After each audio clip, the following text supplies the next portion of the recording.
Human resource development is all about helping employees grow in their skills, knowledge, and performance, right? And the idea is quite simple. When your people grow, your organization grows. I've been telling this since the very first unit. Might I might have started sounding like a broken record to you, but it is said that repeated phased learning will help reinforce the concept. So every day, every session, I'm saying this to you. So in the hope that once MMPH2 is completed, you will have a clear understanding of at least what HRD is. Even in your sleep, I hope that if someone asks you, hey, what is HRD? You will say that it is about helping people grow, right? Why? Because when you help your people grow, your organization will also grow with them. If you think about it, if there is no HRD in your organization, what will happen? It is something like having a cricket team or a football team which doesn't have any coach, right? Maybe everyone is talented. Maybe your team has Sachin Tendulkar, you might have Dhoni, Kohli, all those people might be there in your team, but no coach. No coach. What is going to happen? There won't be direction, there won't be development, and eventually nobody might win, right? Because everybody might have been a captain or on one at one time or the other. They will all have their own ideas of how we have to do things, and everything will go hither thither, right? It is just like that. The HRD also. Now, depending on the HRD context, HRD may wear many hats. In some cases, it might act like a department, the one that is organizing these training sessions and managing employee perks, right? But on other contexts, it might you might view HRD, or you might feel that HRD is like a continuous, ongoing process, training, mentoring, learning, evolving, all in a loop. For business strategists, HRD is like the secret sauce which links human potential to business success. And for academics, that is, HRD is a whole field of study.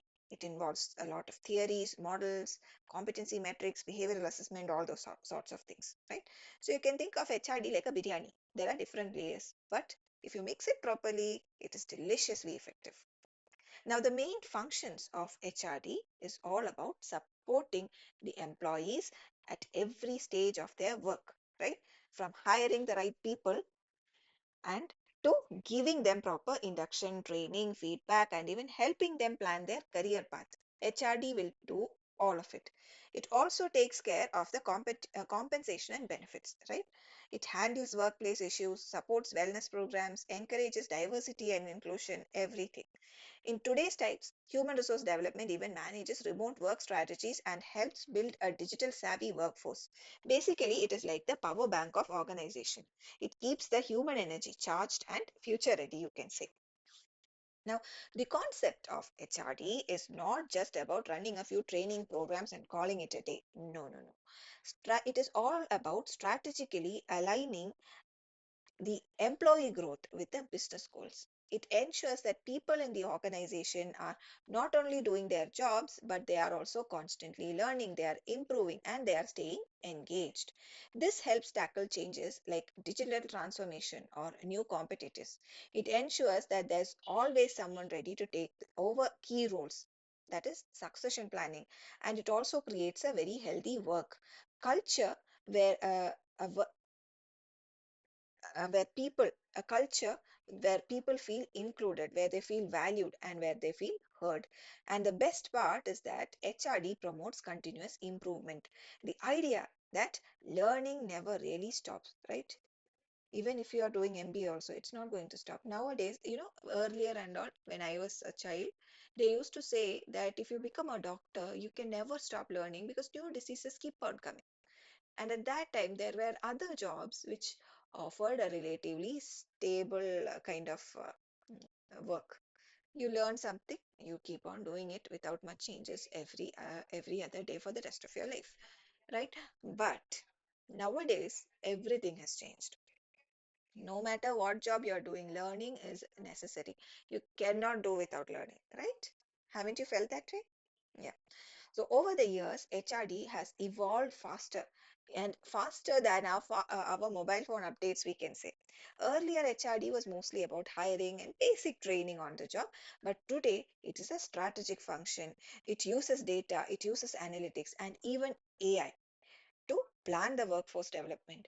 HRD now focuses more on employees' well being, on their mental health, diversity, innovation, and also adapting to remote work. It is no longer just a support function, it is right at the strategy table. Okay, and in a world where skills are outdated faster than fashion trends, HRD is what helps employees stay relevant and productive. And going forward, it is going to get more faster outdated with AI, right, on the rise. But of course, there is nothing like smoothness here also. HRD professionals face a fair share of challenges. First and foremost is attrition, right? People are switching jobs faster than Netflix shows. Tech changes, especially with AI, right? And let's not forget the ever changing labor laws. It is like the icing on the cake over there. So, balancing business demands, ensuring fairness, keeping employees motivated, handling a global workforce, oh my God, all these while making sure that everyone is happy and productive, right? It is like doing yoga on a moving treadmill or on a moving bus. Some people might be able to do it, but it's going to be difficult, right? But the thing is that with the right mindset, HRD can adapt, it can evolve, right? Use the tech, use the analytics, use the strategic planning to stay ahead of the game. Then it is possible. Now let us talk about HRD for managers because a motivated team starts with a motivated, skilled manager, right? HRD for managers includes leadership development, coaching, performance management systems, team building, even succession planning.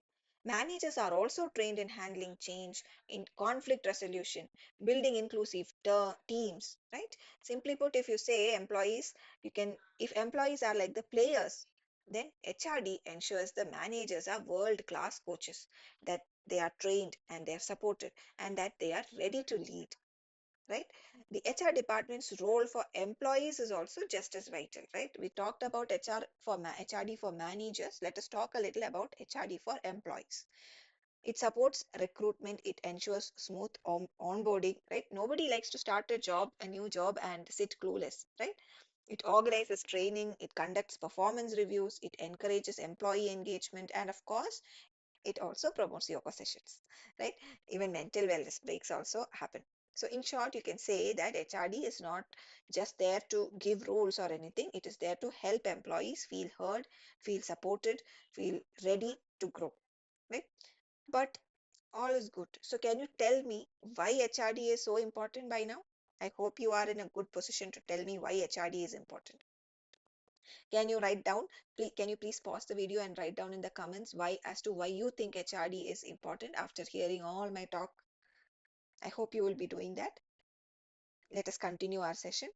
So, the reason why HRD is important is because today's businesses do realize that buildings, machines, and software, these things can be bought, but good people, good people have to be nurtured. In a knowledge driven economy like today, people are the real assets. They are the, what you can say, they are the irreplaceable assets. They are the competitive advantage for any organization. And HRD helps retain talent, it helps develop leaders, and also helps align the workforce goals with the business goals. It promotes well being, it encourages motivation, it prepares employees for that digital transformation. The AI transformation that is happening right now is done by HRD. And besides all these primary functions, HRD also has secondary functions like managing the performance data, ensuring learning infrastructure, collaborating with other HR areas, and supporting change and innovation. So these functions might work in the background, okay, but they are like the backstage crew of a theater. Without HRD, the show cannot go on. Now, I want to draw your attention to a real life success story of Infosys Global Education Center. Is anyone in my audience ever worked for Infosys, or any of your relatives worked for Infosys, that you might have heard about Infosys Global Education Center, right?